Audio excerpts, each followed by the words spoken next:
En el nombre de Allah, el omnicompasivo, misericordioso, paz a todos. En este episodio se tratará el motivo de la guerra en el Islam. Entonces, se trata de opiniones de los juristas sobre los motivos de la guerra. Allah dijo en el Corán: combatid en el camino de Dios aquellos que os combaten, pero no seáis transgresores. Dios no ama a los transgresores. Si se observan los textos del Corán y las reglas relativas a la guerra extraídas de las tradiciones del profeta, se ve que el motivo que lleva al combate no es el deseo de imponer el Islam a los refractarios, ni de imponerles un sistema social dado, sino más bien el de repeler la agresión. Aquí se presentan dos casos, uno positivo y uno negativo.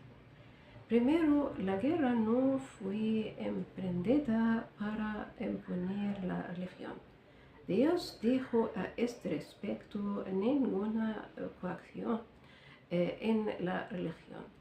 La rectitud se ha distinguida de la aberración. Por otra parte, el profeta impidió a un hombre obligar a algunos de sus hijos a abrazar el Islam. Cierto día, una vieja fue a Umar ibn Khattab para presentarle una demanda.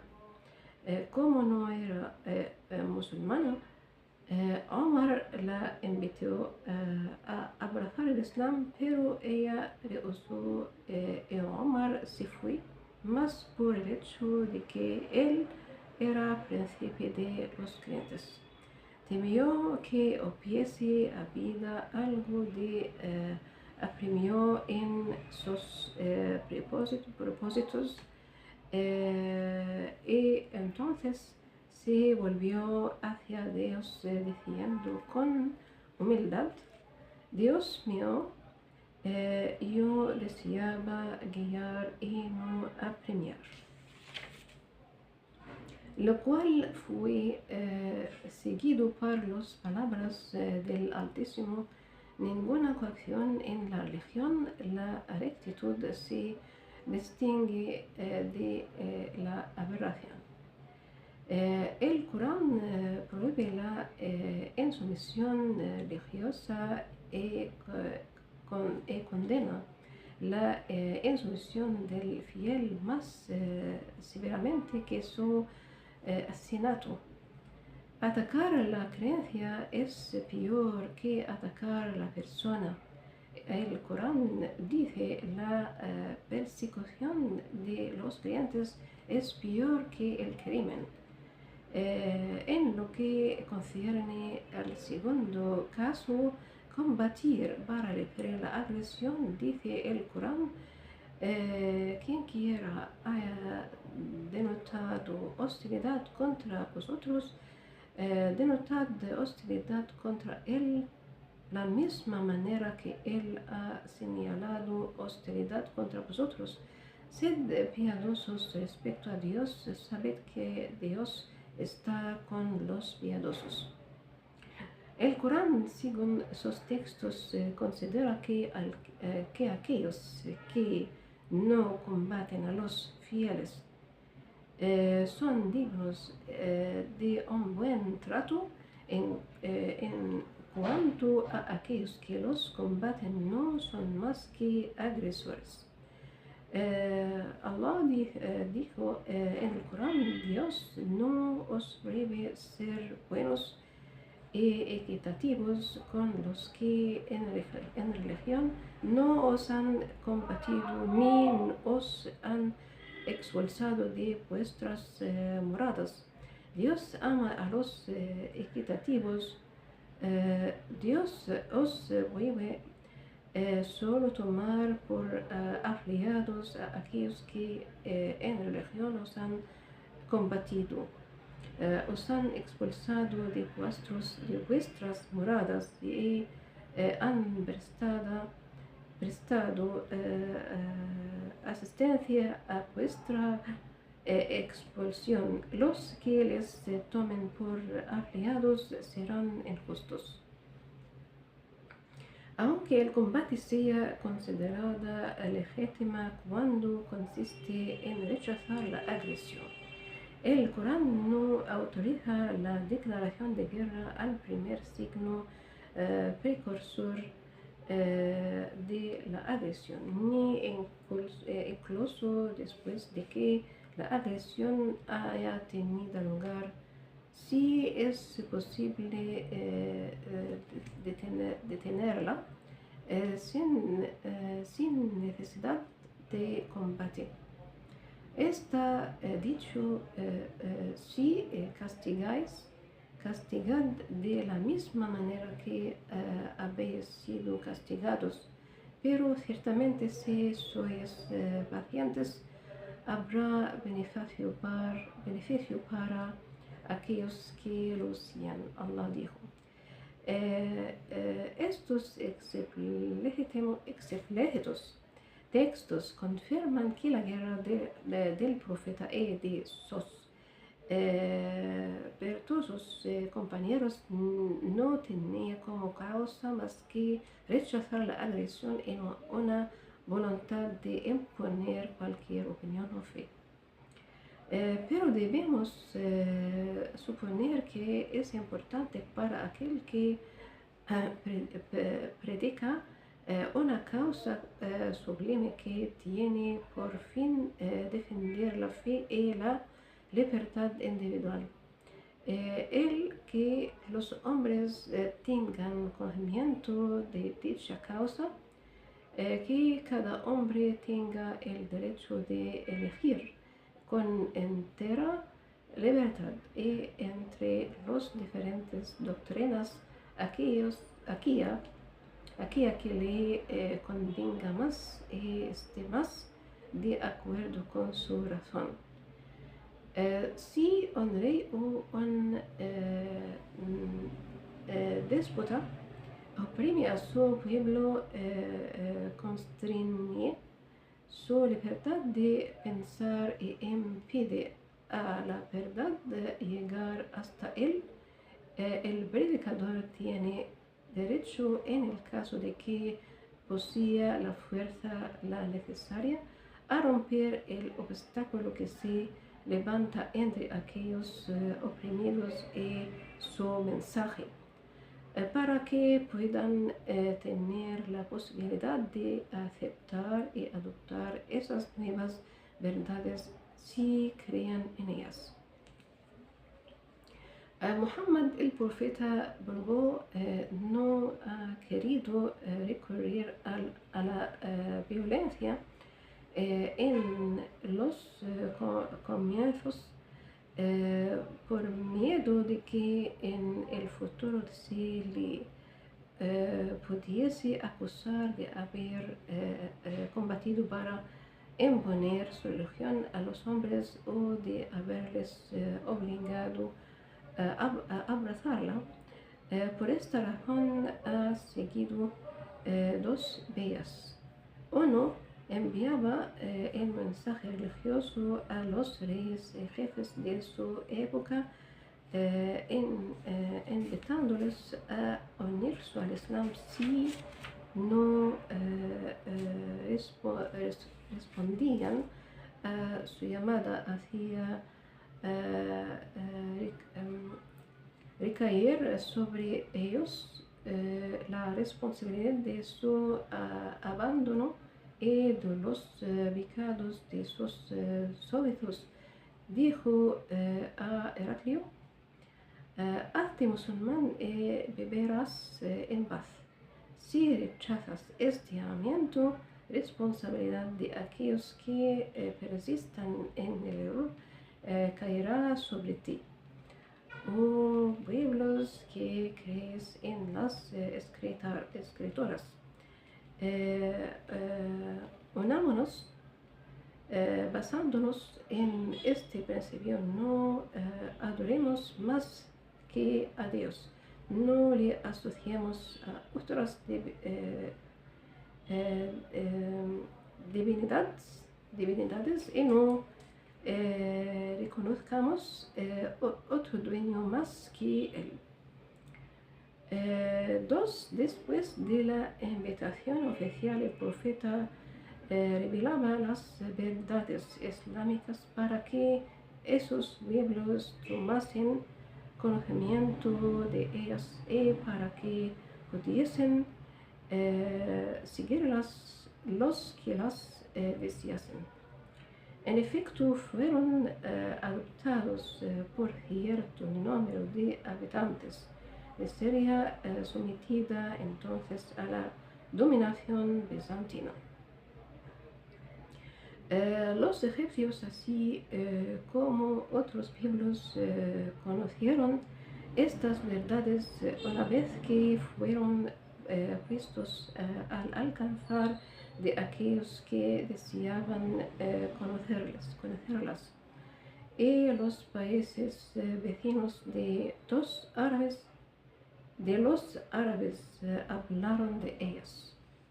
El profeta no declaró la guerra a los persas y a los bizantinos, sino después de que dos hechos quedaron establecidos. Los bizantinos comenzaron por perseguir a los fieles que se habían unido al Islam en Siria. Contra este ataque a la fe y esta coacción que obligaba a la apostasía, Muhammad no podía permanecer indiferente, aunque no impusiese al Islam por la fuerza. Tampoco podía admitir que sus adeptos fuesen desviados de su fe por la fuerza. No se sometía a la provocación y consideraba la acción de Bizancio como un ataque contra su religión y contra él mismo en su calidad de responsable del mensaje islámico, en virtud de lo cual tenía que alejar la sedición. B. Cuando Khosroes recibió el mensaje del profeta, asesinó a su mensajero e hizo los preparativos necesarios para matarle, escogiendo entre su pueblo a unos a quienes encargó traerle la augusta cabeza de Muhammad. Pero como hubieran podido alcanzar Khosroes y los tiranos de su cámara a un profeta que estaba bajo la protección de Dios.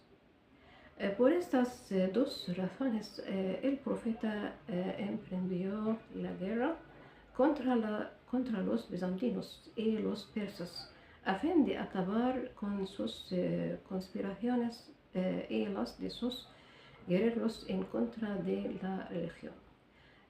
Por la misma razón, atacó también a los politistas. Está escrito en el Corán: combatirles hasta que no haya más persecución y pueda ser rendido culto a Dios. Si para no haya más abuso de derecho salvo contra los injustos. Ibn Taymiyyah describe de esta manera las guerras del profeta contra los bizantinos. Dice: en lo que concierne a los cristianos, el profeta no les declaró la guerra antes de haber enviado sus mensajeros a Heraclio, a Khosroes, Amukugis al-Nigos a los reyes de Oriente y de Siria. Algunos cristianos de otros pueblos se unieron al Islam. Los cristianos de Siria, sin embargo, mataron a aquellos de entre ellos que se habían hecho musulmanes. Fueron pues los cristianos los primeros en declarar la guerra, matando injustamente a los que habían abrazado el Islam. Cuando el profeta vio que los cristianos habían tomado la iniciativa de perseguir a los musulmanes, envió una tropa mandada por Zayd ibn Thabit, Zayd ibn Haritha, reemplazado luego por Jafar ibn Abi Talib y después por Ibn Rawaha, Abdullah ibn Rawaha. Este fue el primer combate que opuso a cristianos y musulmanes y tuvo lugar en Mu'tah, Siria. Un gran número de cristianos se aliaron contra los compañeros del profeta y muchos de estos, lo mismo que los diferentes jefes del pequeño ejército, murieron mártires sobre el campo de batalla. Khalid ibn Walid asumió entonces el mando de la expedición. Esto prueba que el combate del profeta se limitaba a rechazar los ataques. En su tiempo, estos se presentaban bajo dos aspectos. Uno, los enemigos dirigían sus ofensivas contra el profeta, que las hacía caer sobre ellos. Dos, apartaban a los musulmanes de su fe, en cuyo caso el profeta debía impedir a cualquier precio esta herida en la libertad de pensamiento y creencia.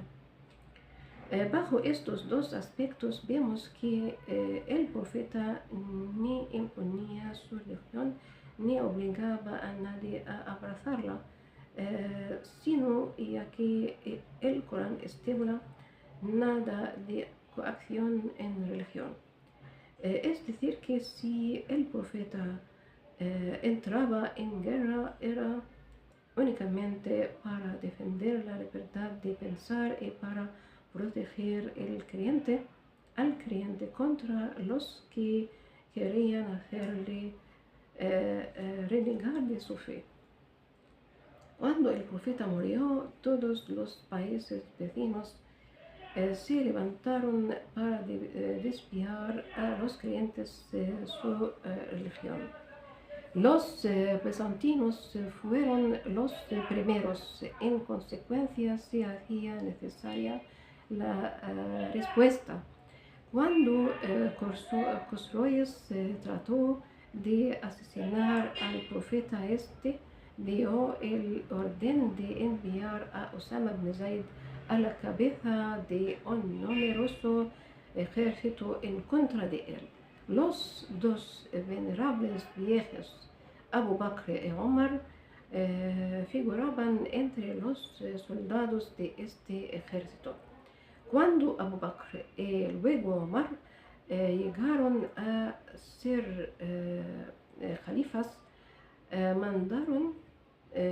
mandaron otros ejércitos para combatir a Cosroes y a Heraclio.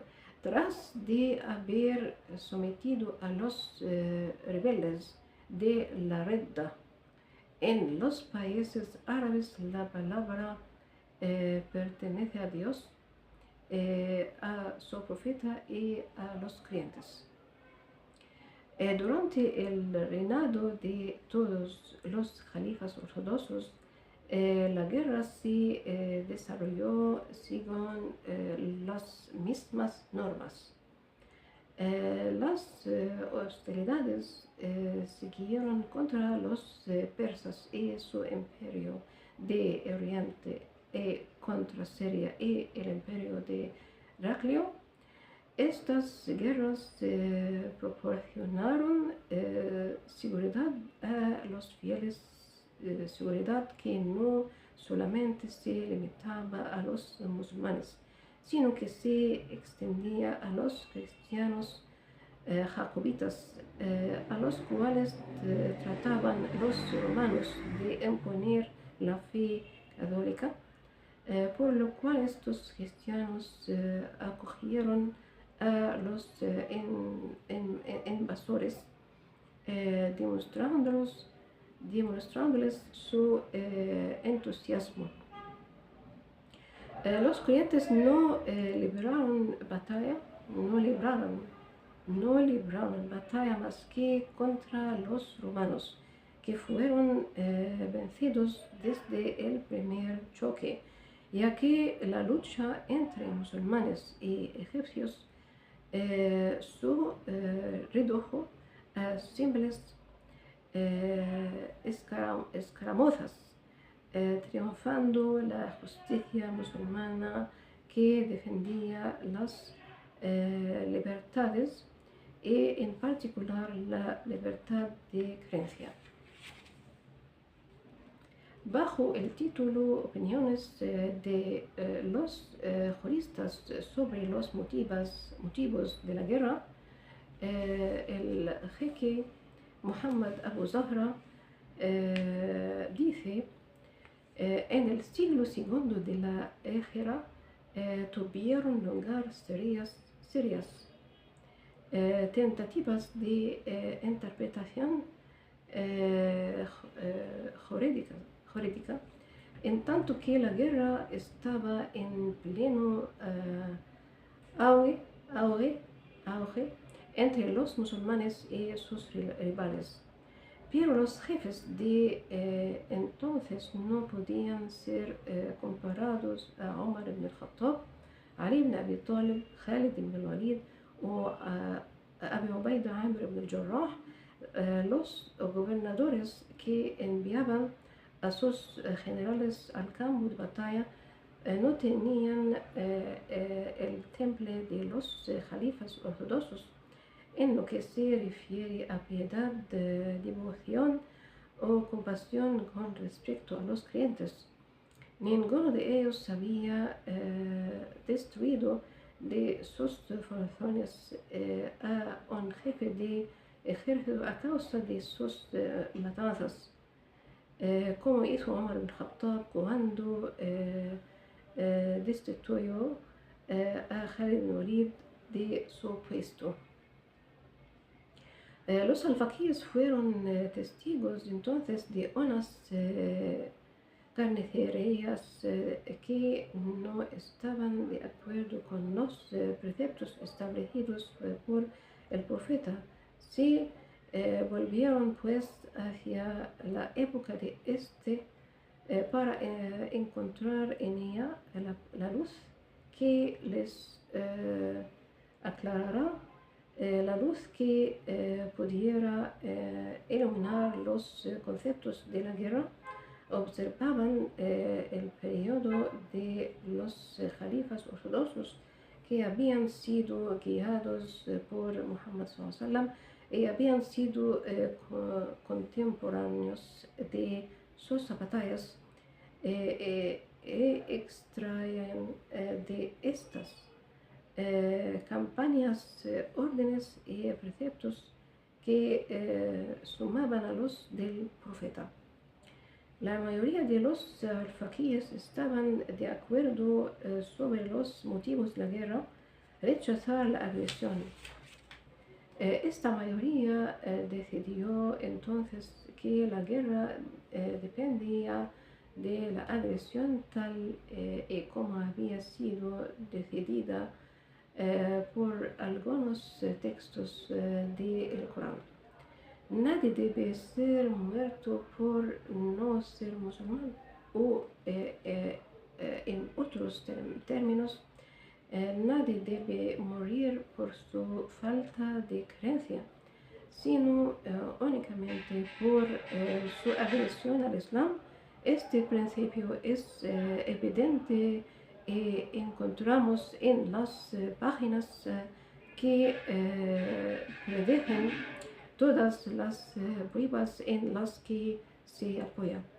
Algunos alfaquíes shafiitas han pretendido que el motivo de la guerra es la falta de creencia, pero existen textos perentorios que refutan esta opinión. Citemos este respecto uno decisivo del Corán. Combatid en el camino de Dios a aquellos que os combaten, pero no seáis transgresores. Dios no ama a los transgresores, matadles ahí donde les encontréis, expulsadles de donde os han expulsado. La persecución de los creyentes es peor que el crimen. Pese a todo, no les combatáis cerca de la mezquita sagrada antes de que ellos os hayan combatido. Si os combaten ahí, matadles.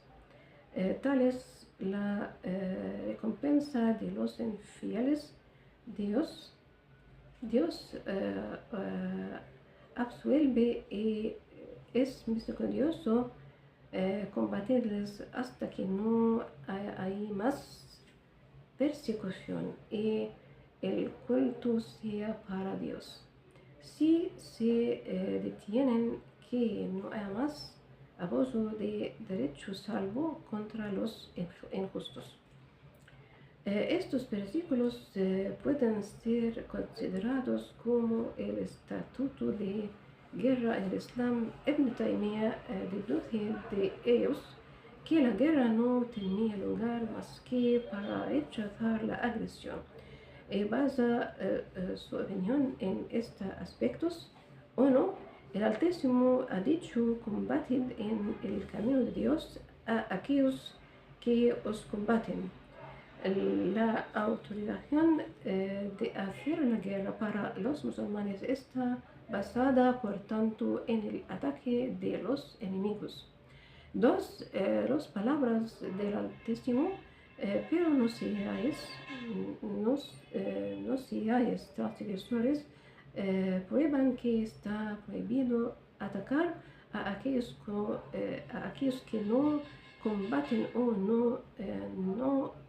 no intervienen de manera alguna en la batalla, siendo considerado el hacerlo como agresión y en consecuencia prohibición.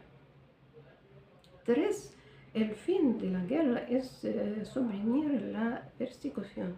Este versículo: combatidles hasta que no haya más persecución y el culto sea para Dios, indica el motivo y la meta de la guerra. El motivo es, como hemos dicho, suprimir la persecución, y la meta marca la supresión formal de esa persecución. Con independencia de estas deducciones, este versículo indica también la ley de guerra en el Islam, la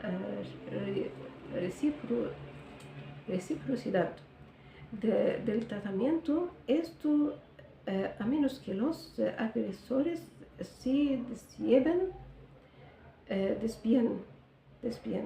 de la ley moral. Se desvíen de la ley moral porque si violan la virtud, el combatiente musulmán no debe seguirlos por esta vía, ya que es una debilidad prohibida por la ley ética del Islam. Por ejemplo, si deshonran a las mujeres, nosotros no debemos hacer lo mismo. Si mutilan a nuestros muertos, no debemos imitarles. Tal es la diferencia entre los que están gobernados por una religión y los que no lo están. ¿Qué comentarios pueden hacer los alfaquíes shafiítas sobre el texto que acabamos de citar y cuyo sentido reaparece en muchas ocasiones en otros versículos? Pretenden que ha sido anulado o que no se aplica más que a un caso particular. Pero si examinamos atentamente esta opinión, nos parece incorrecta por las razones siguientes. 1. Si un texto es anulado, es necesario que haya una prueba que apoye dicha anulación. Sin embargo, nada prueba que sea nulo o aplicado tan solo a un caso particular. Ibn Taymiyyah dice: esta opinión pide pruebas, pero no hay nada en el Corán que contradiga dicho versículo, al contrario a lo que lo confirma. ¿Dónde está, pues, la anulación? 2. En el versículo existen verdades que no pueden ser revocadas. Por ejemplo, prohíbe la agresión. Es claro que la agresión es una injusticia y la injusticia está prohibida por todas las leyes y por todos los juicios de la razón. La prohibición es aquí, por tanto, irrevocable. Y si fuera posible derogarla, sería tanto como decir que Dios autoriza la injusticia, lo que es inconcebible. En esto vemos que el argumento de la anulación cae por su propio peso. 3. Supongamos que fuera lícito matar a los infieles y que el versículo prohibiendo la agresión fuera anulado. Se desprendería entonces la legitimidad de coaccionar a los infieles para que se convirtieran al Islam, lo cual hemos subrayado antes como erróneo. El texto citado ya, nada de coacción en religión, pertenece al Corán y no puede pretenderse que haya sido anulado. Ibn Taymiyyah dice a propósito de este texto: los predecesores confirman unánimemente que este versículo no había sido anulado ni se aplicaba a un hecho particular.